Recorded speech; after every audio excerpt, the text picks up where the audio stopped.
Bonsoir tout le monde, je suis Asma Amdouni, docteur en médecine générale à Bouchetour. Alors ce soir on va parler du tabac, on va parler de la cigarette au collège et au lycée. Alors on sait tous que le tabac et la cigarette fument tuent, d'accord. Donc c'est déjà mentionné sur la boîte de cigarettes parce que le ministère de la Santé est dans tous les États, dans tous les pays, il est strictement obligatoire de mentionner ça sur un produit toxique. C'est-à-dire que lorsque tu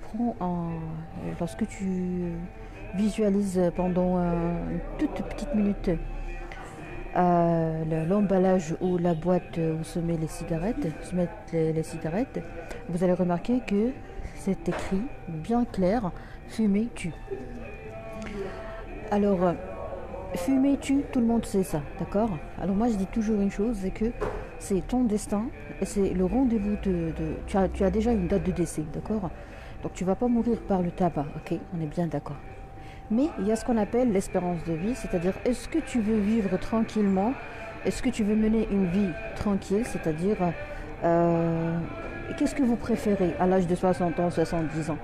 Ou même à l'âge de 40 ans? Est-ce que vous préférez passer votre vie dans les couloirs des urgences ou en réanimation, ou bien vous voulez passer à quelques minutes dans un jardin pour prendre votre vitamine D, ok? Est-ce que vous voulez bien prendre soin de vos plantes?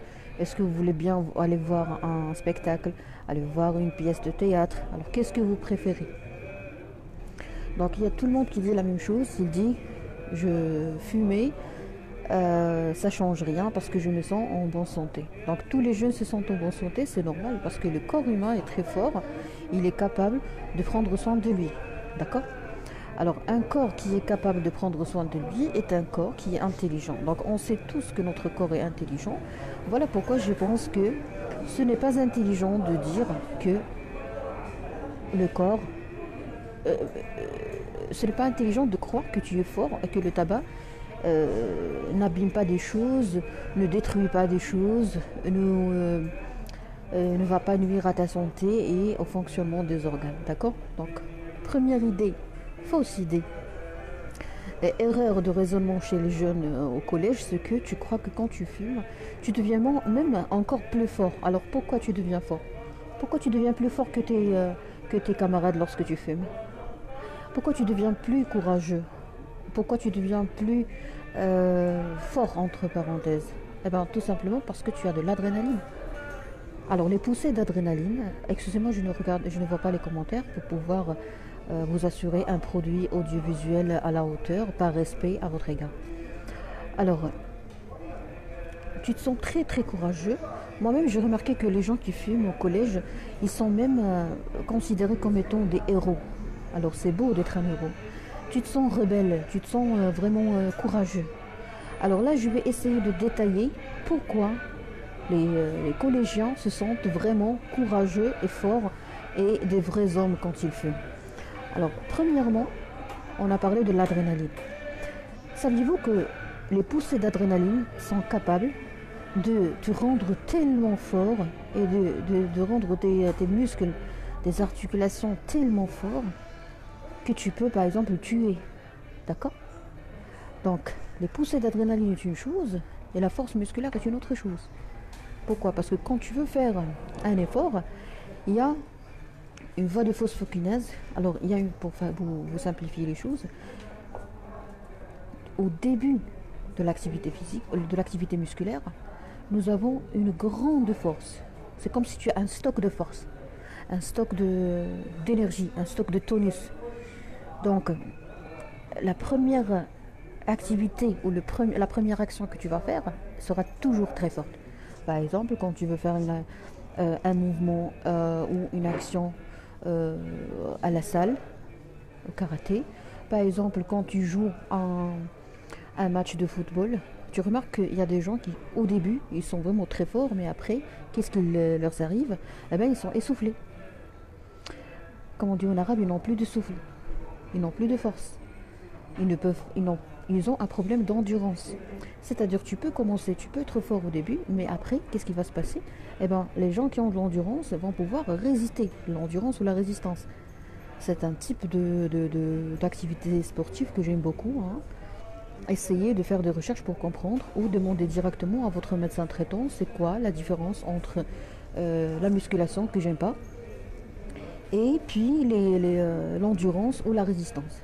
D'accord? Si tu veux avoir un bon cœur, un gros cœur, et si tu veux vraiment avoir des capacités mentales très très très élevées, et si tu veux avoir une forte personnalité, et si tu veux avoir une forte force sexuelle, des capacités sexuelles, donc qu'est-ce qu'il faut faire? Il faut jouer sur l'endurance, sur le souffle, sur la résistance, sur la capacité de persister, de persévérer. D'accord? Très bien. Alors toi, quand tu fumes, tu deviens fort. Oui, c'est vrai. Premièrement, on a dit, nous avons de l'adrénaline. Deuxièmement, nous avons le caractère rebelle. C'est-à-dire, il y a une erreur dans l'éducation chez une grande partie des parents. Malheureusement, ce sont eux les responsables du tabagisme au collège. Alors, si tu as déjà commencé à fumer au collège, tes parents sont les principaux responsables. On ne peut pas te responsabiliser, on ne peut rien t'accuser. Moi, quand je reçois un tabagique âgé de 16 ans, je suis sûre que sa maman n'est pas vraiment très, très, très, je dirais, très, très saine sur le plan psychique ou mental. Et la maman et le père, les deux. Donc, tu as un problème. Parce que le tabagisme, c'est un problème. Toi, tu as un problème. D'accord? Cela veut dire qu'automatiquement, tes parents ont un problème. C'est 1 plus 1 est égal à 2. Donc, si vous avez un enfant, voilà, un enfant déjà. Si vous avez un adolescent qui fume au collège, il faut savoir que vous êtes malade. Je me permets de le dire parce que 100% des cas de tabagisme chez les enfants et chez les adolescents au collège ont été victimes de parents malades. Malade, c'est quoi? Malade, c'est-à-dire, comme je vous l'ai dit à plusieurs reprises, pour l'Organisation mondiale de la santé, c'est un complet état de bien-être physique, psychique, mental. Donc, si tu n'es pas en complet état de bien-être physique, psychique, mental, c'est-à-dire que tu es malade. On va faire un jeu. Toi, tu fumes, tu as 16 ans, tu fumes. Tu veux savoir est-ce que tes parents sont malades ou pas? Bien sûr qu'ils sont malades. Je vais vous donner quelques signes de maladie, quelques signes on va appeler maladie problème de santé, d'accord? Je vais vous donner quelques signes de problèmes de santé chez les parents, que beaucoup de parents nient et ne veulent pas admettre, ils ne veulent pas avouer qu'ils sont responsables. Il y a même des parents qui sont des criminels. Oui, vous êtes des criminels parce qu'une agression psychique, pour moi, c'est un crime. Pour moi, en tant que médecin, c'est un crime. Pour toi, peut-être que c'est une façon d'éduquer, mais pour un médecin, c'est un crime. Par exemple, l'agression, le harcèlement. Il y a des gens qui harcèlent leurs enfants. Moi, par exemple, vraiment, j'aurais bien aimé être une lionne ou une tigresse. J'aurais bien aimé être dans un animal. Pourquoi? Parce que j'ai vu, juste la semaine dernière, j'ai vu une dame qui tapait vraiment très fort un petit. Elle mesure, je pense, 1m70 et le petit, il mesure 80 centimes. Et elle a pu lui donner de bons gifles sur le visage. Et une fois je suis arrivée chez elle, elle s'est arrêtée et elle est partie. Mais vraiment, j'étais pas à l'aise dans ma peau parce que vraiment j'avais envie de la tabasser. Mais bien sûr, c'est pas possible parce que c'est un crime. Et le problème, c'est que même s'il y aura quelqu'un qui va la tabasser, ça ne va pas résoudre le problème. Donc, l'agression et la violence n'est pas une solution. L'agression et la violence, c'est pour la jungle. Donc, il faut avoir une idée claire. Est-ce que vous êtes un être vivant ou est-ce que vous êtes un animal? Je m'excuse, mais moi, je défends à fond les petits. Est-ce que tu es un animal, madame? Le fait de donner une gifle, d'accord, et qui... sur le nez, donc vous n'avez pas peur de casser le nez ou la pyramide nasale, vous n'avez pas peur d'être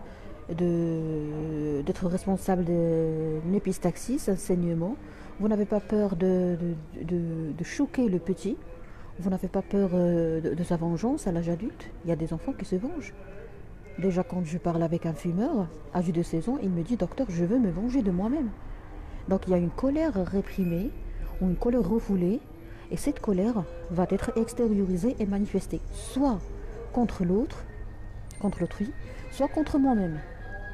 Donc il y a des tabagiques qui veulent se venger d'eux-mêmes. Et il y a des tabagiques qui veulent se venger de leurs parents.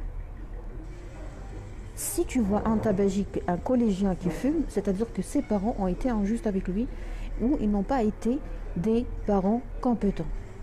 Vous n'êtes pas compétente, madame. Parce que le fait de gifler quelqu'un sur les yeux, donc vous n'avez pas une crainte d'être responsable d'un traumatisme, que ce soit de l'iris, la conjonctive, de beaucoup de choses, du tympan. Alors quand tu donnes des gifles sur l'oreille, mais c'est grave tout ça. Ça, premier exemple d'agression et de crime contre les parents, et vis-à-vis de ses enfants. Deuxièmement, deuxième crime, c'est quoi? Vous n'allez pas croire ce que je vais dire. Le bruit. Le bruit, les scandales. Tous les parents responsables de scandales à la maison sont des parents incompétents. Des râles, vous hurlez comme si c'était le feu, on crie quand il y a le feu. S'il n'y a pas le feu et que tu cries, donc dans le cerveau des enfants, ils vont vivre la peur du feu. Donc ils vont garder une peur dans leur cœur, dans leur inconscient. Et ça, c'est très méchant. Mais c'est très méchant. Comment est-ce que je peux demander à un adulte, âgé de 22 ans, ou de 26 ans, ou de 30 ans, d'arrêter de fumer, alors que lui, il a commencé à fumer dès l'âge de 14 ans, et il a des peurs au fond de lui. Donc, pour arrêter le tabac d'une façon professionnelle, il faut absolument recourir aux professionnels de la santé psychique. C'est obligatoire. Il faut absolument faire des hypnoses, il faut se réconcilier avec son enfant intérieur. Voilà pourquoi je vous cassais la tête par les problèmes sociaux. Je n'étais pas en train d'empiéter sur la sociologie, mais j'étais juste en train de chercher et de poursuivre mes recherches et mon étude par rapport à comment les gens agissent. Et bien sûr, j'ai été étonnée et ça m'a fait plaisir d'être étonnée sur les réseaux sociaux parce que j'ai trouvé une catastrophe. Alors là, je vais vous étonner s'il vous plaît. J'ai remarqué que les parents qui, pour moi, ont toujours été responsables du tabagisme des adolescents, vous êtes immatures. Pas tous, mais vous êtes immatures. Je vais parler de la catégorie qui est immature, qui, sincèrement, vous ne méritez pas d'être des parents. Alors, quand je vois un père qui passe toute sa journée sur les réseaux sociaux, quand je trouve des parents qui communiquent avec un étranger en privé sur les réseaux sociaux, vous êtes malade, hein? Vous devez partir chez le médecin et lui dire bonjour s'il vous plaît, est-ce que je suis malade? Il va vous demander pourquoi. Vous allez lui dire qu'il y a une doctoresse qui a passé 3 ans de recherche sur les réseaux sociaux et elle a trouvé que des malades et des victimes et des arnaqueurs et des criminels et des pervers narcissiques sur les réseaux sociaux. Et il nous a dit que si vous êtes des parents et que vous laissez tomber vos enfants pour vous concentrer sur les problèmes des autres, vous êtes malade. Ben oui. Ben oui. Ton enfant a besoin d'attention. Toi, tu donnes ton attention à un live ou à des histoires vraiment très, très, très tristes. Vous avez la culture de la misère. La culture de la misère et des misérables, c'est quoi? C'est que vous voulez à tout prix écouter les histoires tragiques des autres. Vous voulez écouter les malheurs des autres. Moi, je suis médecin, quand je sors du cabinet, je n'ai même pas envie de voir les gens. Et à chaque fois que quelqu'un me dit, docteur, s'il vous plaît, j'ai un problème, voici ma carte de visite. Je peux même vous la montrer maintenant. J'ai commencé à utiliser ma carte de visite pour mettre fin à la toxicité. Ne me raconte pas tes histoires, ne me casse pas la tête. Si tu veux que je te fasse une consultation maintenant, déjà, je sais pas moi, il est 23h moins 10. Si tu veux que je te fasse une consultation, je le ferai, si c'est urgent. Mais ne me casse pas la tête, mais dans mon bureau. En dehors du bureau, ne me casse pas la tête.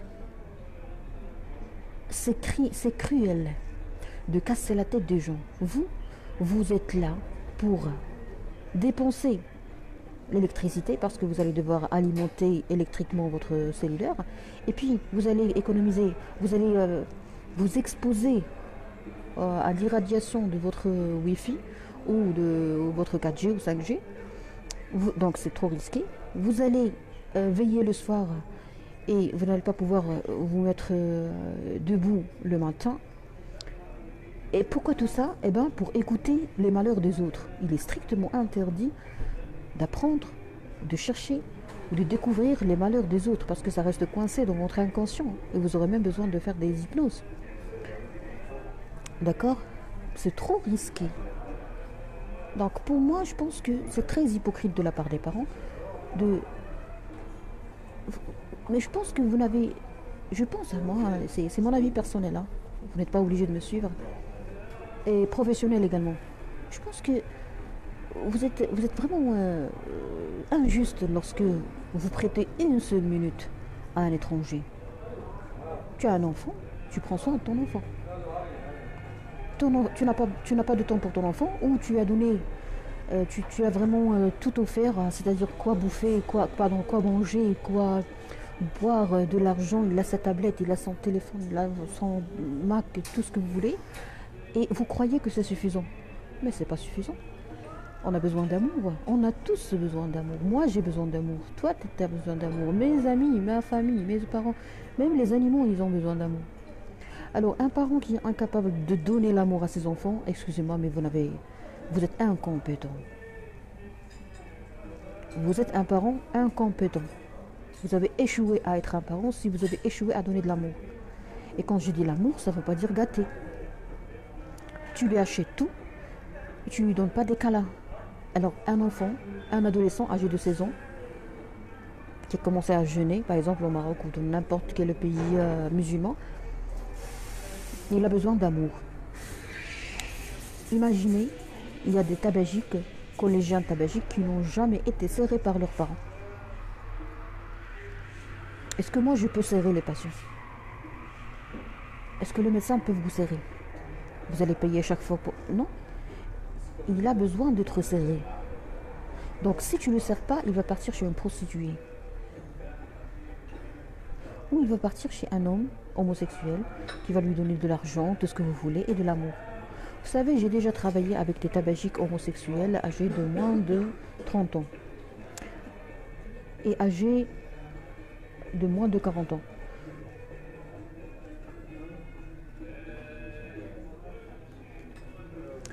Vous savez ce que j'ai remarqué? Qu'un homosexuel, ce n'est pas quelqu'un qui aime les hommes, non. Un homosexuel, ce n'est pas forcément quelqu'un qui a été victime d'abus sexuels ou de pédophilie, non. Un homosexuel, c'est quelqu'un qui est perdu. Parce que c'est pas normal, hein. Médicalement, c'est pas normal d'être homosexuel. Ce qui est normal, c'est d'aimer l'autre sexe. On aime la différence. C'est-à-dire, la femme, elle aime the manhood. Je ne sais pas comment ça se dit en français, rojola, le manhood en anglais, et les hommes, ils aiment la féminité. Donc si toi tu es un homme et tu aimes les hommes, c'est pas normal, tu as un problème. Et si toi tu es une femme et tu aimes la féminité, c'est pas normal, parce que nous on en a assez de féminité, on cherche quelque chose de très viril si vous voulez. Donc, premièrement, c'est pas normal d'être homosexuel. Alors là je m'adresse à tous les tabagiques collégiens, j'aimerais vous dire que c'est pas normal d'être homosexuel, même si dans certains pays, ils ont même commencé à enseigner ça dans les écoles comme la France par exemple. Très bien. On ferme la fenêtre de l'homosexualité et on va ouvrir la fenêtre de tabac et homosexualité. Un collégien qui fume, pourquoi il fume? Parce qu'il veut cacher quelque chose. Il veut oublier quelque chose. Il veut se venger de lui. Alors pourquoi il veut se venger de lui? Parce qu'il a eu un acte sexuel avec un homme. Alors ça, c'est très dur à raconter à ses parents. Pourquoi? Parce que déjà, quand un adolescent part avec un homme, cela veut dire qu'il a besoin d'amour et d'affection. Donc c'est un signe indirect d'un manque affectif. Donc si toi tu as déjà un problème avec tes parents, tu as déjà un manque affectif, donc ça va pas... le petit croit que il connaît très bien leurs parents, il sait très bien qu'il n'aura pas un soutien. Un adolescent, il a besoin d'être protégé. C'est un mineur. Le mineur doit être protégé. S'il commet des erreurs, il faut que les parents gardent dans leur tête que si un mineur commet une erreur, ce n'est pas un criminel. Il doit être protégé. C'est toi qui as commis l'erreur, c'est toi qui as échoué. Quand un adolescent commet une erreur, ou même un crime, ce sont les parents qui sont responsables de tout ça. Pourquoi? Parce qu'il a 16 ans. Donc, durant le stade nourrissant, c'est-à-dire les 2 premières années de vie, la petite enfance, d'accord, et les autres enfances, et la préadolescence, et l'adolescence, qu'est-ce que tu étais en train d'enseigner à ton fils? Tu étais où? Comme a dit Gadmal, tu étais où? Tu étais où? Des parents absents. Il y a des parents qui sont très toxiques, comme les parents incompétents et les parents absents. Tu n'es pas là. Tu n'es pas là, tu es incompétent. Écoutez, pour avoir un enfant, c'est simple. C'est la rencontre entre un spermatozoïde et une ovocyte.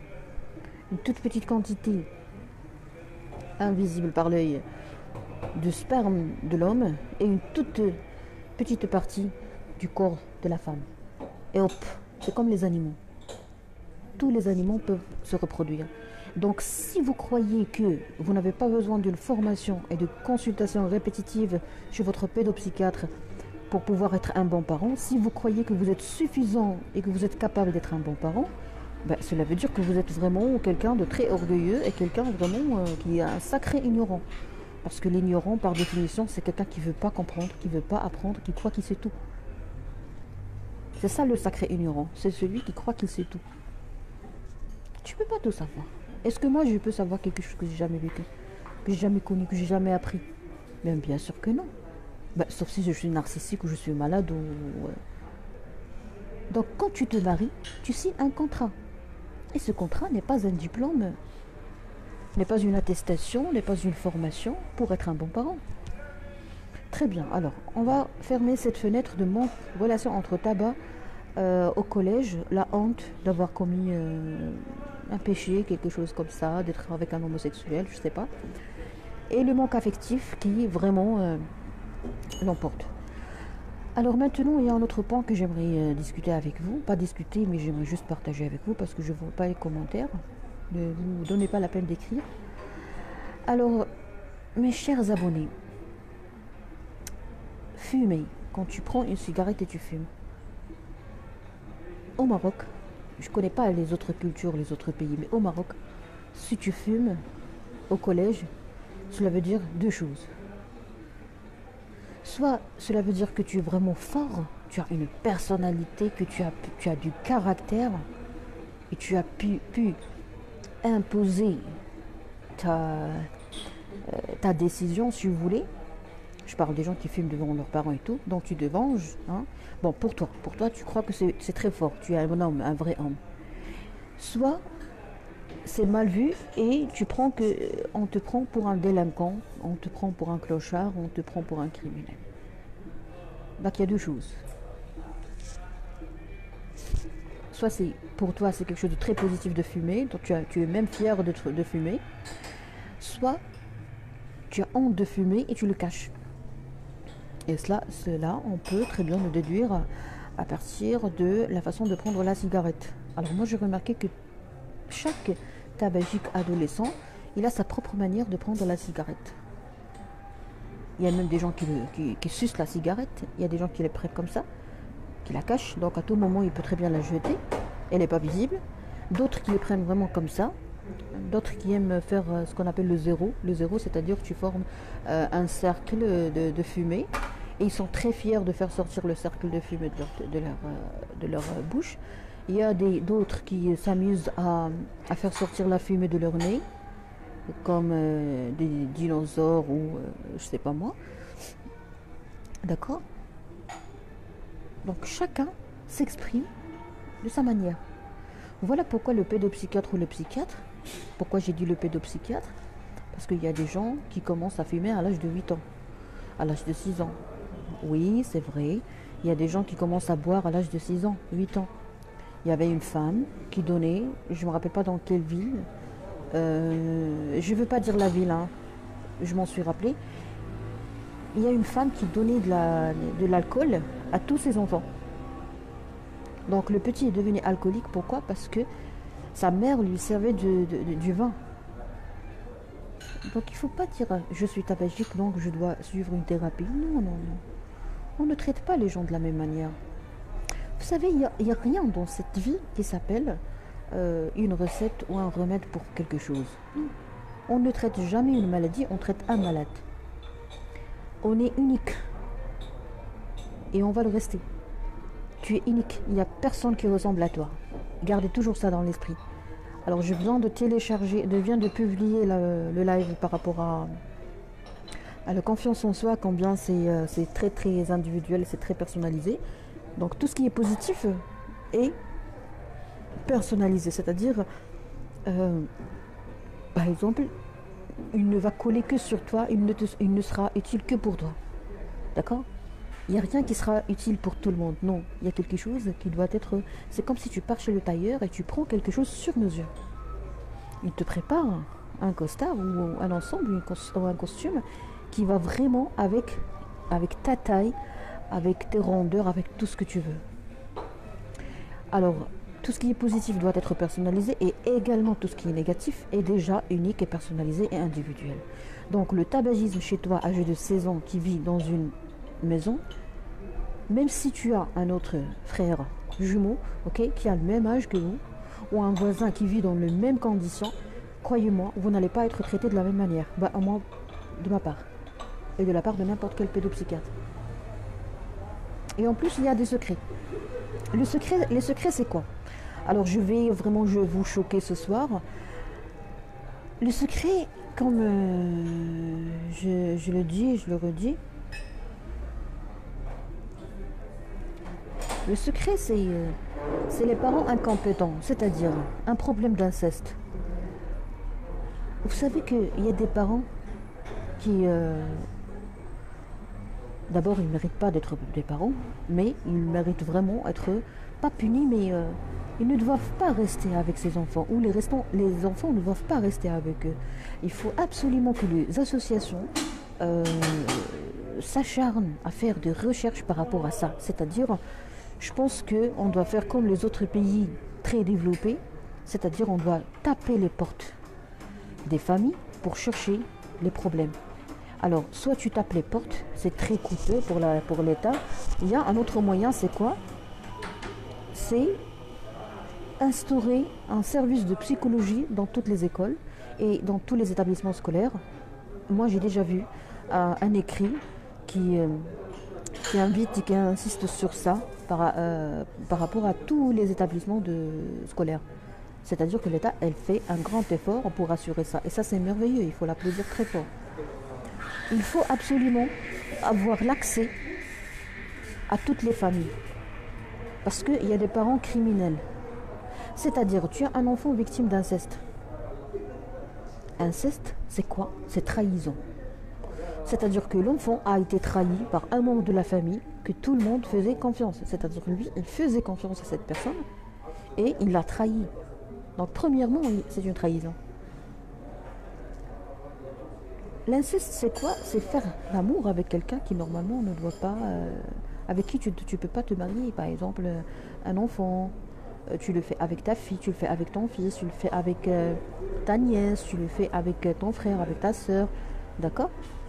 Alors, il y a des gens qui disent que on a fait l'inceste. Oui, il n'est pas mineur, il est âgé de 20 ans. Donc, ce n'est pas un mineur, donc il savait très bien ce qu'il faisait. Alors ça, c'est la saleté d'esprit. Il y a des parents qui sont très sales, qui sont mauvais. Je m'excuse, moi j'appelle les choses par leur nom. Ok? J'appelle un chat un chat. Tu es sale, tu es un manipulateur. Vous savez, moi j'ai déjà traité des gens qui avaient ce problème et qui m'ont dit, docteur, s'il vous plaît, essayez de sensibiliser les gens par rapport à ça. Parce que nous, quand on est chez nous, on ne peut pas dire ça. Pourquoi? Parce qu'on ne peut pas s'arrêter ou s'empêcher, de nous culpabiliser rien qu'en pensant à porter plainte contre nos parents. Alors là, c'est catastrophique. Donc moi, ce qui m'intéresse en tant que médecin, ce n'est pas le nombre de sevrages, parce que c'est-à-dire que c'est moi qui ai malade. Hein. Si tout ce qui m'intéresse, c'est augmenter le nombre de sevrages, c'est-à-dire que je vais demander aux gens d'arrêter de fumer, et quand ils arrivent à sevrer totalement, je vais me sentir à l'aise. Mais cela veut dire que je suis malade. J'ai un problème de confiance en soi. Alors la médecine 5 étoiles, c'est assurer le bien-être ou aider ou accompagner les gens jusqu'au point où ils vont se sentir libres. La liberté.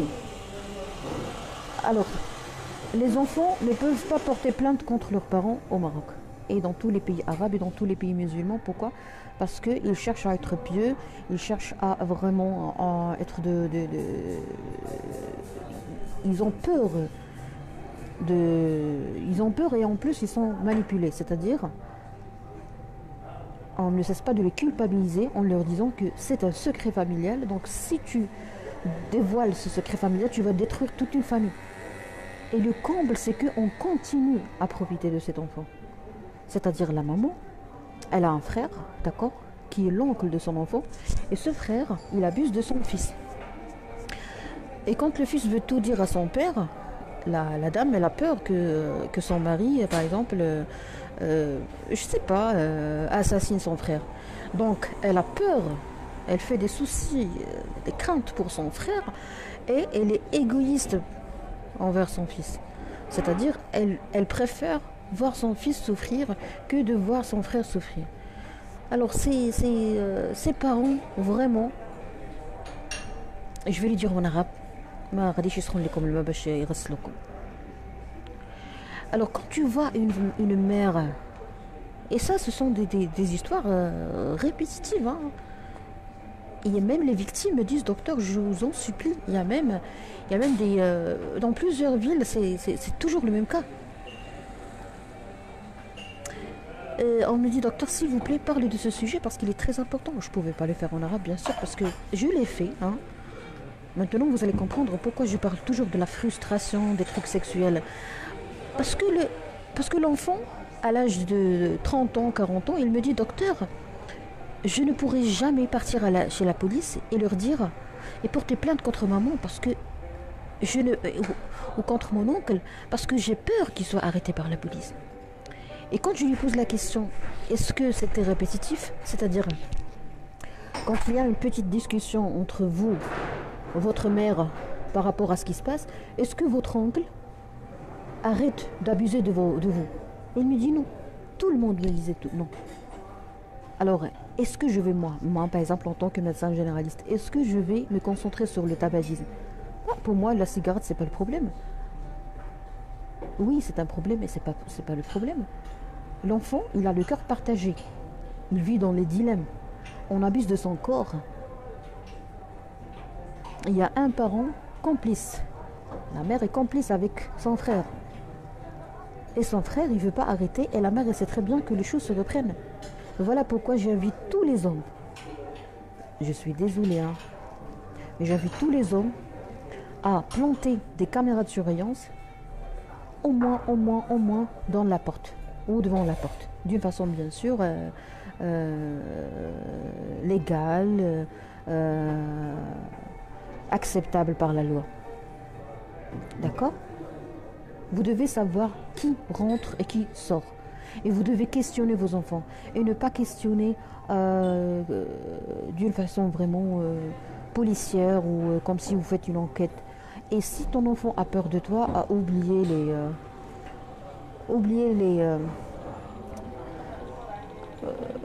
la confiance. Si ton enfant a peur de toi, il pourra très bien être victime de beaucoup de choses et jamais il pourra vous les dévoiler. Pourquoi? Parce qu'il a peur de ta réaction. Alors là, c'est un autre cadre, c'est un autre niveau de toxicité. Ce sont les parents tabagiques et alcooliques. Les parents tabagiques et alcooliques, sincèrement, ils sont très très toxiques. Pourquoi? Parce qu'ils ne savent que crier. Quand tu cries, je ne vais rien te raconter. Je peux être victime de quelqu'un et je ne vais rien te raconter. Pourquoi? Parce que je sais très bien que si je parle, tu vas faire un scandale.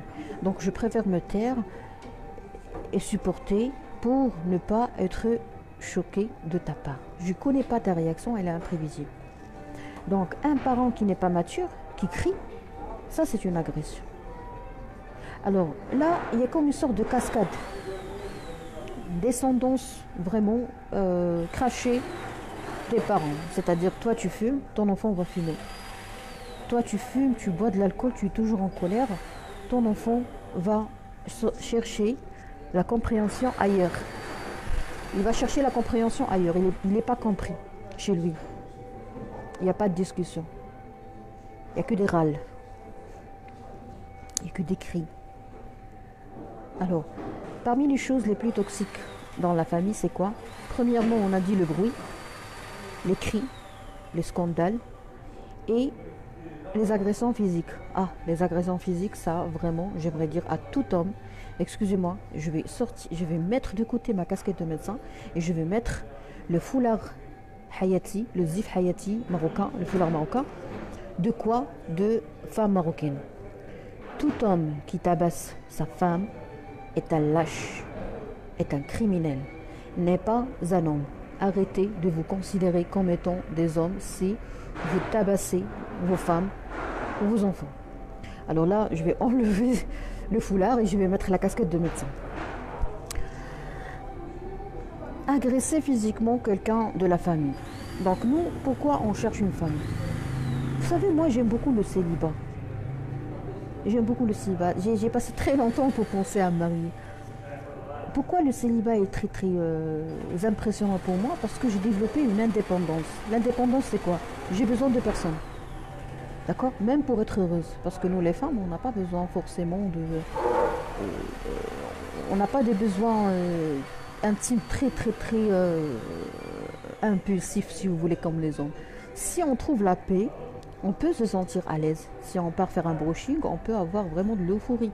Si on part nous offrir quelque chose, des parfums, des soins, je sais pas moi, si on part dans le salon de beauté, vraiment on se sent... si on achète des bijoux, aïe aïe aïe, ça c'est comme si on a eu notre orgasme. Mais les hommes, non. Donc, le célibat, il est très bon pour la santé de la femme. Pourquoi?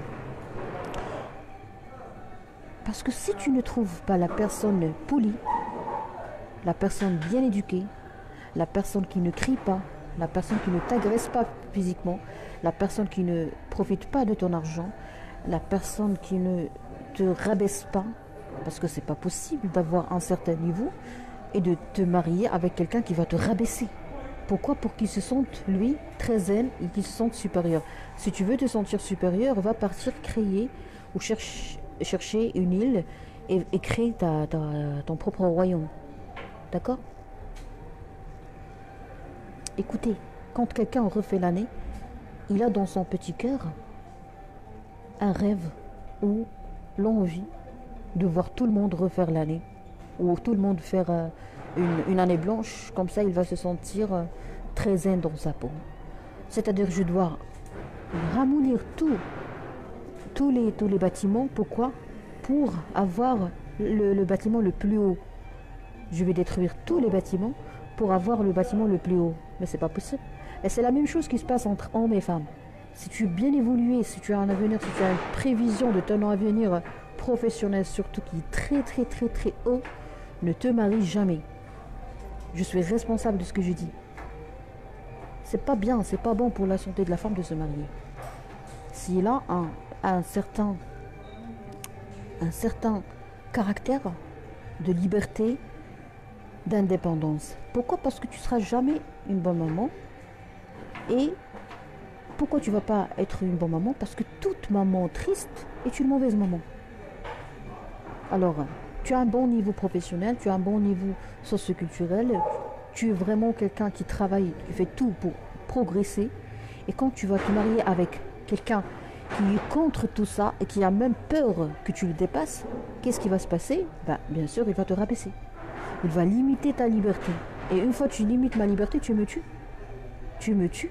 Je peux même avoir une dénutrition. Donc, pensez toujours à ne pas se précipiter à faire des enfants si vous n'êtes pas heureuse. Et on ne peut jamais et on ne pourra jamais être heureux avec une personne qui veut nous rabaisser. Alors, pour savoir si la personne essaie de te rabaisser ou pas, c'est simple, il faut vraiment prolonger les fiançailles et toujours prendre l'avis de quelqu'un qui a plus de recul et plus d'expérience en matière de vie. Je pense que les personnes les plus à la mesure de donner des conseils par rapport à la vie, ce sont les parents. Et si tu ne fais pas confiance à tes parents, cela veut dire que tu es déjà malade. tu n'as pas une bonne relation de confiance avec tes parents, cela veut dire que ton enfant intérieur est déjà malade. Donc là, qu'est-ce qu'il faut faire? Il faut arrêter la bagnole, reculer et traiter d'abord cet enfant et améliorer et promouvoir la communication intrafamiliale avant de créer une autre famille. Donc le tabagique, ou voilà, le tabagique, le collégien tabagique, c'est quelqu'un qui a été victime de plusieurs problèmes et plusieurs intersections d'accrochage et de problèmes et de malentendus qui normalement doivent être traités par ce qu'on appelle des thérapeutes du couple ou des médecins. Alors quand les parents n'ont pas cette mentalité de partir chez le psychologue ou chez le psychiatre ou chez le thérapeute du couple pour résoudre leurs problèmes de couple, alors qu'est-ce qu'ils vont faire? Ils vont contaminer les enfants. Par exemple, l'enfant me dit, docteur, je fume, je ne peux pas rester chez moi. Je ne peux pas me concentrer sur les études. Je mets la musique vraiment avec une voix très très très hausse, très forte. Pourquoi? Parce que je veux bien me concentrer sur mes études, sur ma révision, sur le chapitre, sur les leçons. Mais quand mon père commence à crier, quand mon père commence à agresser ma mère, mais je ne peux pas supporter ça. Il y a même des enfants qui ont envie de tabasser leur père. Mais je ne comprends pas pourquoi vous criez tout ça dans votre famille. Est-ce que vous êtes dans une jungle? Vous êtes incapable de traiter les choses calmement. Vous n'avez pas le droit de créer des créatures ou de ramener des créatures dans ce monde. D'accord? Donc on va faire une petite conclusion parce que je suis un peu fatiguée. La cigarette au collège. Alors le collégien, quand il commet une erreur, il faut toujours responsabiliser, sensibiliser et culpabiliser les parents. Donc si tu veux que ton enfant arrête de fumer, il faut absolument que vous consultiez un médecin. C'est obligatoire. Vous devez voir un psychiatre. C'est obligatoire. Et toute la famille doit faire des consultations de famille dans le cabinet de psychiatre. Pour le coaching, c'est du n'importe quoi. Il n'y a pas de coach qui traite une maladie. Le coach, il fait son travail de coaching professionnel. C'est-à-dire que tu veux progresser dans le domaine professionnel, tu as un coach qui te montre comment faire. Et il doit vraiment être un archi-milliardaire pour te transmettre comment il a pu réussir. D'accord? Un coach qui veut traiter, il a besoin d'un diplôme de médecine. Un coach qui te dit non, tu vas te dire je suis fort, je vais arrêter de fumer. Mais comment est-ce qu'il pourra arrêter de fumer alors que lui, il a un anus vraiment déchiré par l'homosexualité? Tu n'as pas examiné son anus et tu lui demandes d'arrêter de fumer. Un enfant qui est victime d'abus, il est vraiment violé et violenté par son oncle à l'insu de son père et dans la même maison, et son père continue à aider financièrement cet oncle, ce beau-frère, qui est le frère de ta maman ou de sa maman. Écoutez, les familles sont pleines de secrets. Donc si on ne connaît pas les secrets des familles, on doit se taire. Tous les médecins savent très bien se taire. C'est-à-dire, tu fumes parce que tu as tes raisons. Tu veux garder tes secrets, ils vont te brûler.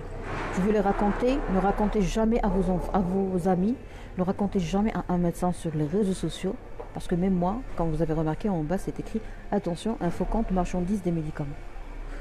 Vous pouvez très bien voir ce live en direct, par exemple maintenant, mais ce n'est qu'une rediffusion de mon live en mode direct pour vous arnaquer. D'accord? C'était Asma Amdouni, docteur en médecine générale. Donc le live a été fait sur Facebook. Je ne lisais pas les commentaires pour me concentrer parce que j'ai promis à tous mes abonnés VIP de consacrer les 15 premiers jours. VIP, c'est quoi? C'est Very Important People.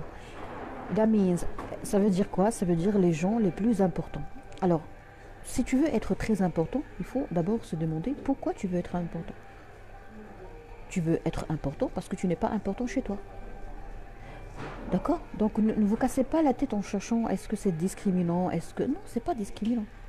Pour moi, les plus importants, c'est qui? Ce sont les gens polis. Si tu es poli, bien éduqué, tu fais partie des gens qui m'importent. Parce que important, c'est-à-dire que tu m'importes. Moi, je m'intéresse aux gens polis et bien éduqués. Ben, si tu es poli et bien éduqué, ben, bienvenue dans notre programme de VIP. Et les VIP en général sont des gens qui n'ont même pas besoin de laisser un commentaire, qui, ils n'ont même pas besoin de mettre un j'aime. Ils regardent, ils partent et quand je les vois, ils me disent docteur bravo, vous êtes transformé à 180 degrés. D'accord? Bien. Donc, very important people for me, that means well educated people. D'accord? Les gens les plus polis, les bien éduqués, ce sont les VIP. Très bien. Donc, je vous souhaite une excellente soirée.